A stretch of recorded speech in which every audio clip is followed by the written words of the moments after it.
మన యొక్క వాక్య ధ్యానము మండుచున్న పొద. ఏంటండి?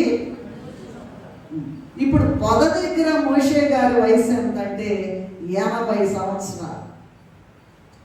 దేవుని యొక్క ప్రజల విమోచకునిగా ఈ మిద్యాను అరణ్యంలో, ఈయనకి మిద్యాను అరణ్యం అంటే పొద దగ్గర ఈయనకి దేవుని యొక్క ప్రజల విమోచకునిగా ట్రైనింగ్ బాగా ఇచ్చేసాడు దేవుడు. బాగా క్రమశిక్షణ వచ్చేసిందండి.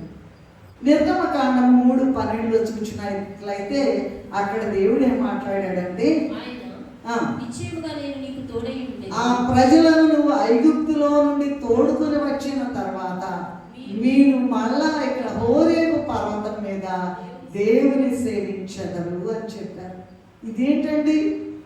అసలు నాకేం తెలియదు కదా, నేను అలా ఉంటాను, ఇంత గొప్ప నాయకుడు కానీ తిరస్కరించడానికి ప్రయత్నం చేశారు మోషే గారు. కానీ దేవుడికి తెలుసు కనుక వదిలిపెట్టకుండా మోషే గారిని ఎన్నుకున్నారు.